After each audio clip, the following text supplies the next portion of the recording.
और अगर सब मिलकर कोशिश करें तो रास्ता निकल सकता है। राजू के चेहरे पर एक उम्मीद की किरण जागती है। सब मिलकर काम करें तो हम पानी ढूंढ सकते हैं।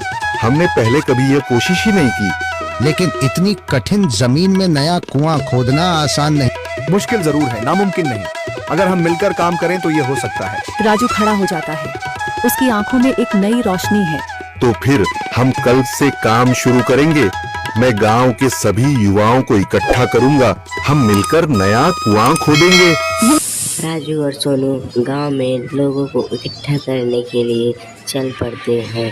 तभी आगे वो लोग देखते हैं कि हम अगर ऐसे एक कुआं खोदेंगे तो हमारे गांव की कई समस्याओं का समाधान हो सकता है।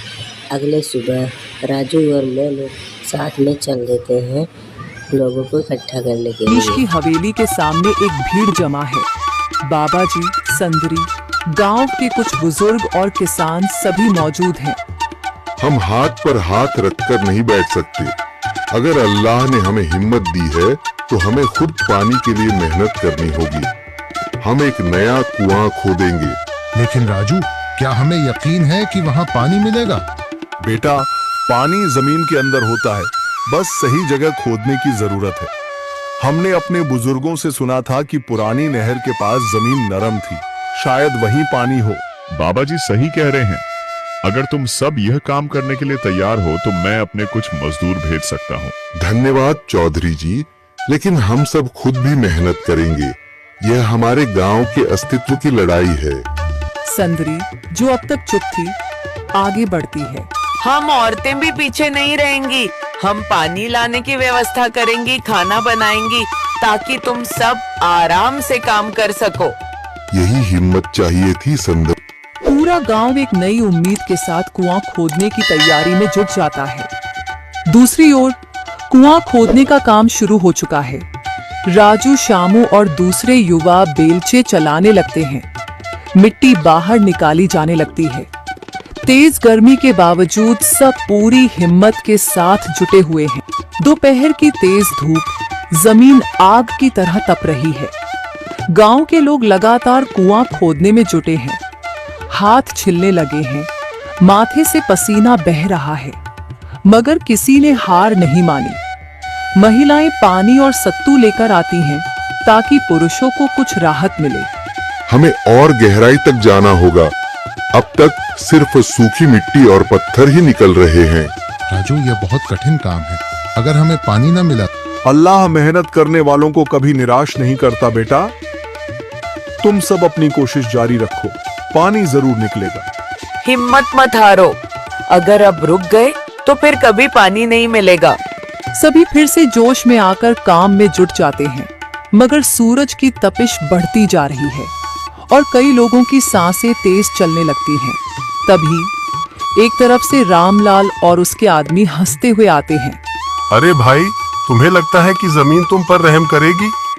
हाँ हाँ, ना समझ लोग, ये सब बेकार की मेहनत है। रामलाल, हमारा हौसला मत तोड़ो। अगर तुम मदद नहीं कर सकते तो कम से कम मजाक भी मत उड़ाओ। मदद? हाँ, मैं अपने कुएं का पानी बेच सकता हूँ, मगर मुफ्त में नहीं दूंगा। राजू सब अनसुना कर फिर काम में लग जाता है। शाम होने लगती है, लेकिन अभी तक पानी का नामो निशान नहीं। कुछ लोग मायूस होकर पीछे हटने लगते हैं। राजू, शायद रामलाल सही कह रहा है। यह सब बेकार है। नहीं शामू, हमें हार नहीं माननी। अगर आज हार गए तो फिर कभी हिम्मत नहीं कर पाएंगे। तभी अचानक फावड़ा किसी कठोर चीज से टकराता है। एक अजीब सी आवाज आती है। राजू चौंक कर देखता है और जल्दी जल्दी मिट्टी हटाने लगता है। अचानक एक ठंडी लहर महसूस होती है। सभी लोग दौड़कर आते हैं। जैसे जैसे मिट्टी हटती है, नीचे से गीली जमीन नजर आने लगती है। सब हैरान रह जाते हैं।